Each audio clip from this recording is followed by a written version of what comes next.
You see, the important question is that who is the beneficiary over here by these acts of terrorism in Pakistan? It is India. Because what is happening here is the strategy of India is to keep the Pakistan embroiled in this menace of terrorism, so that the true potential, the true power potential of Pakistan is not realized, which is the destiny that we owe to the people of Pakistan, the 250 million people of Pakistan, that is not realized. And the power differential between the two countries keep on increasing, so that India can act as a regional hegemon, a bully, and can dictate its own terms. So this is the largest strategy. And it serves India very well. It is that ideal tool of terrorism, the state-sponsored terrorism, that India has therefore embarked as a policy against Pakistan. And if you see historically, it is not that it's being done for the first time, and it's not only in the last 2 decades plus that's being done. If you go way back in 1971, what was Mukti Bani? That was also state-sponsored terrorism of India. And historically, if you see, Indians have acknowledged it. Prime Minister Modi went on record, not only acknowledged but boasted about it, that we use terrorism, we use Mukti Bani. On the other hand, what Pakistan is doing? Pakistan is not only fully committed to fight this menace of terrorism, we are also fully committed to uproot this extremism and address this extremism in the society, because India, over a period of time, has taken lot of advantage out of this drum beating of this extremism, this Islamic extremism in Pakistani societies.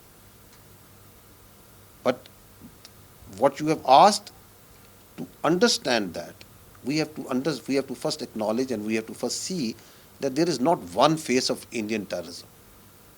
Indian terrorism in Pakistan has multiple faces. And I would like you to take briefly on these faces of terrorism with evidence that what India has been doing.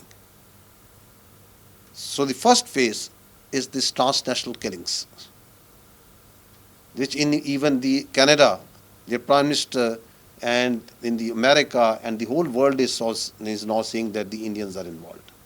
Pakistan, if you see, has come on record much earlier. This was in last year in 2024.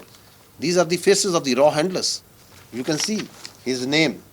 This is Anand, Ashok Kumar Anand. This is the raw handler who is involved, and this is the accomplice, Yogesh Kumar. These are raw handlers. Pakistan came on record with proofs, with terror financing of their involvement in transnational killing through criminal enterprise in Pakistan, targeted killings. It's all on public record. You move forward. This is just, I think, a couple of months ago. This is a deep-rooted investigation that was made public of Indian terror cell of Major Sandeep. This is a military intelligence officer serving official, Major Sandeep cell, which is carrying out IEDs, planting those all over Pakistan. And if you see these, you can see their records, the transactions that are going on between these people.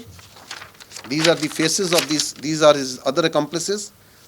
This is a serving non-commissioned officer, Sakhwinder, of the Indian military intelligence. These are the other soldiers who are involved, and how they are doing it.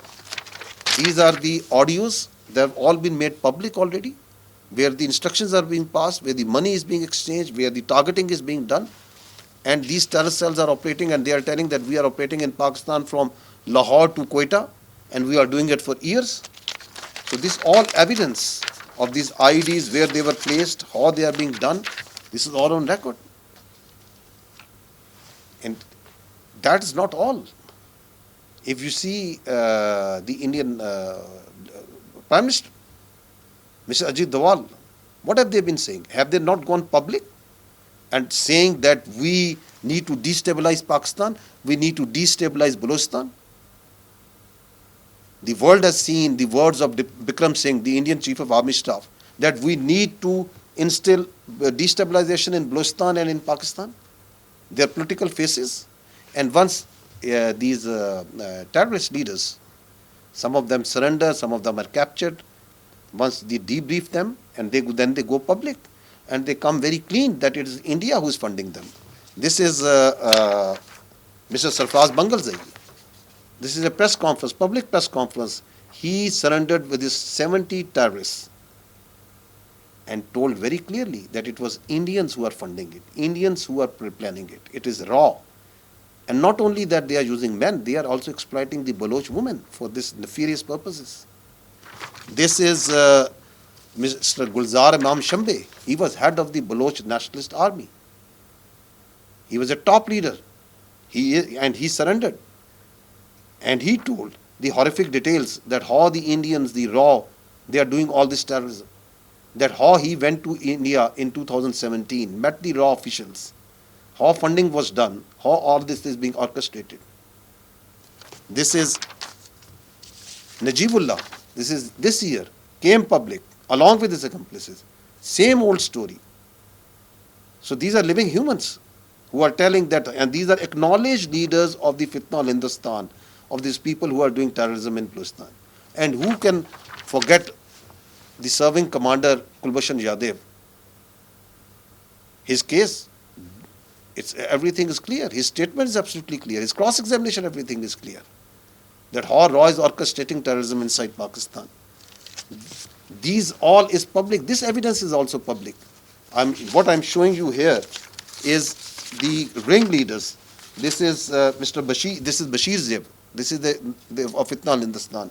This is Aslam Achu. These are the Indian provided passports, the travel documents. These are the places and hospitals in India where they have been treated. This is the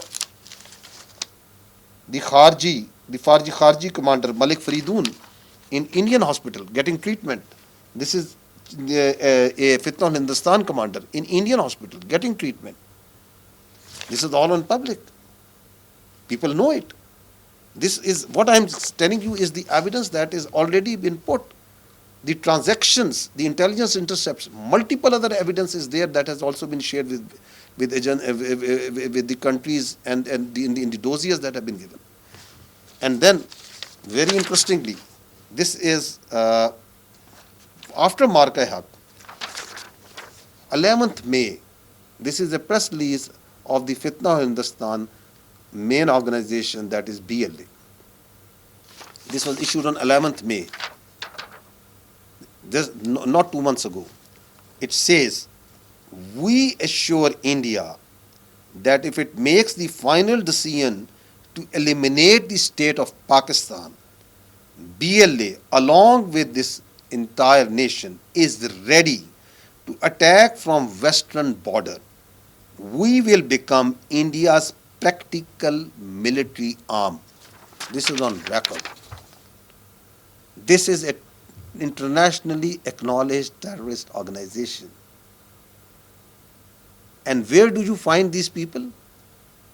India has not denied it. India has not cursed them. India has not said that they have no link with them. BLA spokesperson Bahud Baloch sits in Indian TV channels. India glorifies their attacks, whether that is in Khuzdar school, whether this is on the Jafar Express train. So the evidence is there for everyone to see. And this Kharji, Noor Wali, he is the leader of the Fitna al-Khawarij. What is he saying? This is just not even a month ago, I think. What is he saying? He is saying that as per his perverted ideology of Islam, the Kharjis, they need to seek out and seek assistance from this state of India, from the disbelievers, because they work for them. They are their stooges. They get funding from them. And didn't we see that happening? Once it was 24th of April, this is the largest tashkeel. Pahalgam happened on 22nd. The Indians, we were intercepting, we were listening to them, the raw operators telling them that go and increase the terrorist operations inside Pakistan. They pushed this tashkeel. More than 100 tried to come. 71 of these was sent to help, whose bodies were on our side, on Pakistani side, displayed for all to see. Just, I think, 4 days ago, on night of 1st and 2nd July, again, we intercepted raw handlers telling these Kharjis to go inside, and we took out 30 plus of these Kharjis. Again, because they are pushing, we are listening to them. That after Marka-e-Haq, in their frustration, they are asking them to increase the tempos, both Fitna al-Kharij and Fitna al-Hindustan. Didn't the world see that what they did with the children, the innocent children, in this barbaric suicide bombing attack that happened on the school children on Khuzdar? From where that was being directed? That is for the Indians, how they were directing it. The attack that happened that you have just asked, told about. So that's for all to see. It's absolutely clear that what's happening. So we have no doubt. And if you see, I'll zoom back a little, you see the media and the social media support. They carry out an attack, the Indians celebrate it, they glorify it, they put their experts over there. I think India is the only state in this world which is thumping its chest whenever a terrorist attack goes out in Pakistan. They are happy, they are enjoying once there is a suicide attack, once children are murdered. So the evidence, whether it is in the informational domain, it is in the administrative domain, it is in any domain, it is in the funding domain, terror financing, it's everywhere. It's floating clearly everywhere. And if you just think about it, since January 2024, there have been 5,436 terrorist incidents that have happened in Pakistan. 5,436. Look at this number.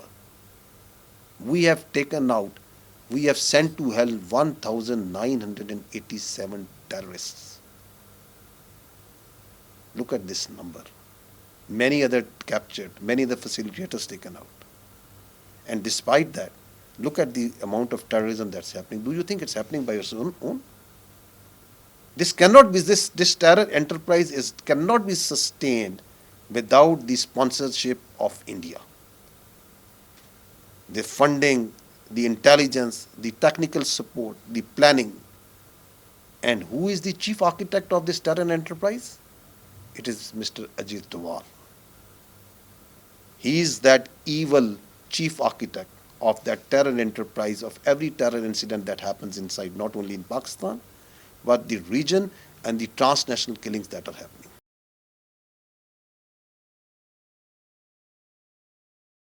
Pakistan is not a reckless and irresponsible state like India, who is very quick to put its blames, its internal problems and issues on other states rather than resolving them. We must understand that terrorism is an internal problem of India as a result of the continuous oppression which the India does on its minorities as part of its policy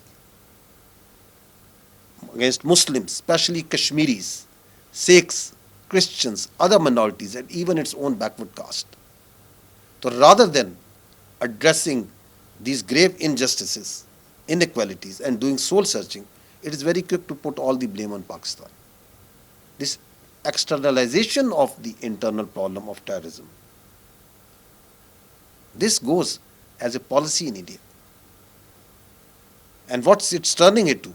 Because of this senseless blame game that the Indians are resorting to, it is bringing the thresholds between India and Pakistan to dangerously low level, to such levels that where one incident of terrorism or an act of violence can be turned into an act of war. This foolhardy, this hubristic political mindset of India is putting the destiny of 1.6 billion people of this region at risk. Not only that, it is putting the lives of this 1.6 billion people hostage in the hands of non-state actors, third parties who might be interested because of their own very reasons of a military conflict between India and Pakistan. So what is the light here? Where to go? The light only here is the responsible and mature manner in which Pakistan is acting.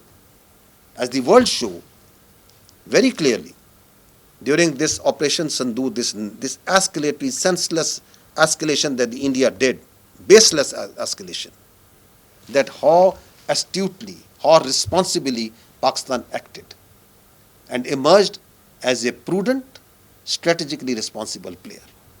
And as far as the response is concerned, let me make it absolutely clear.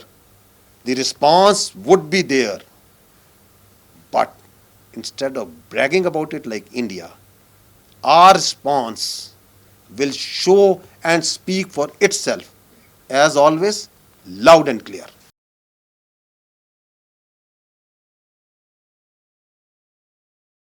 The incident timing, as you are referring, this incident is not some standalone incident of terrorism. As I have already, I think in the first question we discussed in detail and length about it, this is part of a chain, long chain of the terrorist enterprise that has been waged by India, spearheaded by Mr. Ajit Doval.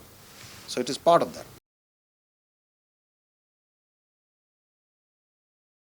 You see, in democracies and open societies, where there is freedom of expression, freedom of movement, freedom of speech, and all other rights, and especially in the developing and underdeveloped countries, there's always a chance, there are ample opportunities to exploit these societal grievances, the financial constraints and the hardships.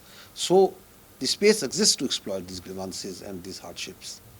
In case of Pakistan, the problem is much more compounded due to the presence of large number of aliens who are readily available as hired guns.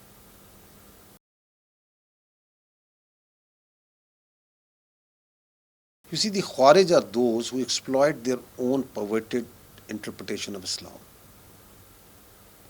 Terrorism, which these Khawarij do, it has no space with any teaching of Islam, which is in fact a religion of peace. So those who adopt terrorism, they go beyond the teachings of Islam. They are Kharjis. They go beyond the borders of Islam. And if you see history, from the time of caliphs, the Kharjis, these groups, have been there who have been killing the Muslims and believers, following their perverted ideology, their own interpretation of Islam. And this present fitna al-Khawarij is a continuation of that perverted ideology. And if you see the ahadith of the Holy Prophet sallallahu alaihi wasallam and the Islamic jurisprudence, the multiple attributes of these Khawarij have been well described, which match very well with this fitna al-Khawarij that the Pakistani nation is fighting with determination on daily basis. I would like you to draw attention towards a document. This is this document, Paigam-e-Pakistan. This is a very important document. This document was written, and it's an agreed upon document by more than 1800 Islamic scholars of Islamic jurisprudence from all sects and all schools of thought. I will just read some points from this document. It says, in eyes of Islamic scholars, no military activity can be sanctioned without explicit orders of ruler or his nominated commander. No Muslim soldier can attack individually or collectively even a disbeliever without permission and instructions of the ruler. No war, no jihad can be waged without orders of the ruler and the government. And in Islam, authority for waging jihad and qattal is only held with the government of that time. So this is the jurisprudence. This is the collective Islamic thought. These are the instructions. The Paigam-e Pakistan also clearly says that no group or group of people has any authority to issue any fatwa or decree of kufr against innocent people and declare them wajibul qatl. Similarly, it says no one has the right to instigate qatal of innocent Muslims, innocent people, and impose his own will. And whoever does it will be doing fasad. And we know very clearly that what are the Quranic instructions and injunctions on those who do fasadul ard. They are absolutely clear. So that is why the people of Pakistan wholly and fully reject this fitna al-Khawarij. And we fight against them day and night. And we say clearly that this fitna, these Kharijis, have got nothing to do with the great religion of Islam, with humanity, with Pakistan and the traditions of the people of Pakistan. And the Pakistan Armed Forces, the law enforcement agencies of Pakistan, who duly sanctioned by the federal as well as provincial governments, wage this jihad, this fight against this fitna, which is a pure evil, pure evil.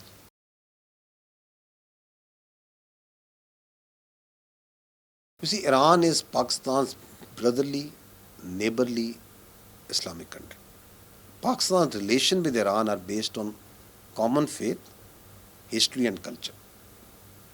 And in this recent conflict, Pakistan's support to Iran has been totally principled, based on UN Charter, international law and laws of armed conflict.